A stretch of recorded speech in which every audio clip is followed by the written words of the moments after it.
કેસમાં મોટો ખુલાસો થયો છે। મહિલા તબીબના 19 કરોડ જે ખાતામાં ગયા તે 35ની સામે 100 એફઆઈઆર થઈ છે। 35 ખાતામાંથી એક ખાતું સુરતના લાલજી બલદાણિયાનું હતું। બેંક ખાતું ચીટર ગેંગનો ભાડે આપ્યાની કુલ 3 ફરિયાદ થઈ। આ લાલજી બલદાણિયાના પોલીસે 5 દિવસના રિમાન્ડ મેળવ્યા છે। કંબોડિયાની ટોળકીના ઇશારે આયોજન બધી રીતે આજે ડિજિટલ અરેસ્ટ છે। આ સાથે ઈ ખંડણીના અનેક ચોંકાવનારા ખુલાસા પણ થયા છે। સાયબર સેલની તપાસમાં સામે આવ્યું છે કે મહિલા તબીબે જે ખાતામાં રૂપિયા આપ્યા તેની સામે નેશનલ સાયબર ક્રાઇમ પોર્ટલ પર 100થી વધુ ફરિયાદ થઈ છે, જેને લઈ અને ગુજરાત સાયબર ક્રાઇમે અન્ય રાજ્યોની મદદ મેળવી સાથે જ આ ટોળકીનો પર્દાફાશ કર્યો। અત્યાર સુધીમાં મહિલા તબીબના 19 કરોડમાંથી 1 કરોડ રૂપિયા ફ્રીઝ કરવામાં પોલીસને સફળતા મળી છે। 7 રાજ્યની વિવિધ બેંક એકાઉન્ટમાં ગયેલી રકમ બચાવવા સાયબર ક્રાઇમની ટીમ હજુ પણ કાર્યરત છે। સમાચાર સુરતથી। સુરતના ઉધનામાંથી ઝડપાયેલા 1550 કરોડના સાયબર ફ્રોડના કેસમાં પોલીસને હાથ લાગી છે વધુ એક સફળતા।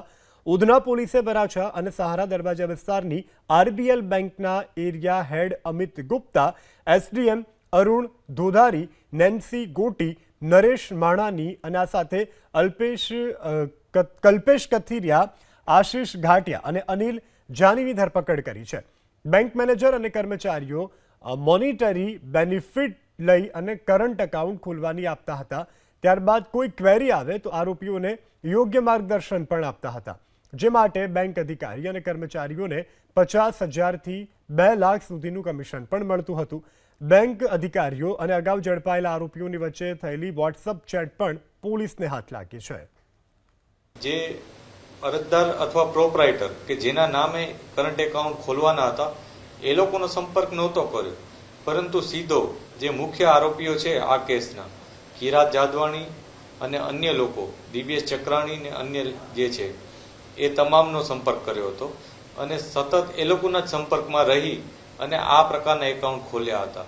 અને એ લોકો જ્યારે પોતાનું આખું એક સેટઅપ બનાવી દેતા ત્યારે આ લોકોને કહેતા કે તમે અહીંયા આવો અને હવે આ જગ્યાએ તમે તમારી જે ઓફિશિયલ પ્રોસિજર છે એ પૂરી કરો। એટલે એ લોકો જે સેટઅપ બનાવતા હતા એ સેટઅપનું જાણકારી આ લોકોને હતી જ, તેમ છતાં તેઓ ત્યાં જઈ અને એક ફોર્મલ પ્રોસિજર કરી